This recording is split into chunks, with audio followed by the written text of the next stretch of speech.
പോകുന്നത് മലയാള സിനിമയിൽ നടന്മാർക്ക് പത്മ അവാർഡ് കിട്ടിയതിനെ കുറിച്ചിട്ട്. ആർക്കൊക്കെ ആദ്യം കിട്ടി, പിന്നെ പത്മശ്രീ കിട്ടിയ ആളാർ, പത്മഭൂഷൺ കിട്ടിയ ആളതിനെക്കുറിച്ച്. നടന്മാരെ കുറിച്ച് മാത്രമേ പറയുന്നുള്ളൂ. മറ്റ് മേഖലയിലെ ഇങ്ങനെ ഗായികമാരെക്കുറിച്ചും പറയാം, ഗായകന്മാരെക്കുറിച്ചും പറയാം. അപ്പോൾ പത്മശ്രീ ആദ്യമായിട്ട് കിട്ടിയത് തിക്കുറിശ്ശി സുകുമാരൻ നായർക്കാണ്. മലയാള സിനിമയിലെ ആദ്യത്തെ നായകനായിട്ട് അഭിനയിച്ച് ആദ്യ നായക നടൻ.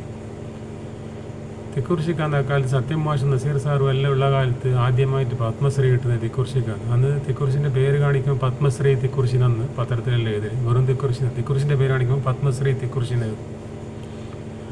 പിന്നീട് പത്മ അവാർഡ് കിട്ടുന്നത് biggest super star Prem Nazir സാറിന്.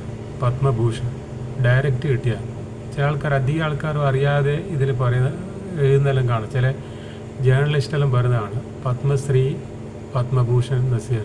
ആദ്യം നസീർ സാറിന് പത്മശ്രീ കിട്ടി, പിന്നെ പത്മഭൂഷൺ കിട്ടി. അങ്ങനെ നസീർ സാറിന് പത്മശ്രീ കിട്ടിയില്ല, ഡയറക്റ്റ് പത്മഭൂഷൺ കിട്ടിയ ആളാണ് നസീർ സാർ. ഒരുവിധം നടന്മാർക്കെല്ലാം ആദ്യം ചെറിയത് കൊടുത്തിട്ട് വലുതിലേക്ക് പോക്കാണ്. പത്മശ്രീ മമ്മൂട്ടിക്ക് മോഹൻലാലിന് ആദ്യം പത്മശ്രീ കിട്ടി, പിന്നെ കുറേ കൊല്ലം കഴിഞ്ഞിട്ട് പത്മഭൂഷൺ കിട്ടുന്നുണ്ട്. നസീർ സാറിന് അങ്ങനെയല്ല. നസീർ സാർ ഡയറക്റ്റ് പത്മഭൂഷൺ കിട്ടിയ ആളാണ്. അതായത് ഒരു മാനേജർ പദവിയിലേക്ക് ചെറിയ പടി കയറിയിട്ട് മാനേജർ അയാളല്ല, ഡയറക്റ്റ് മാനേജറാക്കുന്ന പോലെ. മമ്മൂട്ടി മോഹൻലാലിൽ ആദ്യം ഏതെങ്കിലും ഓഫീസിൽ ക്ലർക്കായി, പിന്നെ അസിസ്റ്റൻറ്റ് മാനേജറായി, അങ്ങനെ ആകുന്ന പോലെയാണ് ആദ്യം പത്മശ്രീ കിട്ടിയിട്ട് പത്മഭൂഷൺ കിട്ടുന്നത്. നസീർ സാറിന് അങ്ങനെയല്ല, ഡയറക്റ്റ്. അങ്ങനെ പത്മഭൂഷൺ പ്രേം നസീർ. ചില ആൾക്കാർക്ക് പത്മഭൂഷൺ അറിയാത്തതുകൊണ്ട് പത്മശ്രീ നസീർ എന്ന് പറഞ്ഞേക്കാം. പ്രിയദർശൻ കടത്തനാട് അമ്പാടിയിൽ നസീർ സാർ മരിച്ച ശേഷം പടം റിലീസ് ചെയ്തത്. അത് ടൈറ്റിൽ കാർഡിൽ കാണിക്കുന്നത് സമർപ്പണം പത്മശ്രീ പ്രേം നസീർ, പത്മഭൂഷൺ പ്രേം നസീർ എന്ന്. അതുപോലെ പ്രിയദർശൻ അറിയില്ല. ഒരു സംവിധായകനാണ് പ്രിയദർശൻ. ടൈറ്റിൽ കാർഡിൽ അങ്ങനെ കാണിക്കാൻ പാടില്ലെന്ന് അറിയില്ല. പത്മശ്രീ അല്ലല്ലോ നസീർ സാർ. പിന്നെ പത്മശ്രീ കിട്ടുന്നത് യേശുദാസിനാണ്. യേശുദാസിന് പത്മശ്രീ കിട്ടി, പിന്നെ പത്മഭൂഷൺ കിട്ടി, പിന്നെ കുറേ കാലം കഴിഞ്ഞാലും പത്മവിഭൂഷണം കിട്ടി.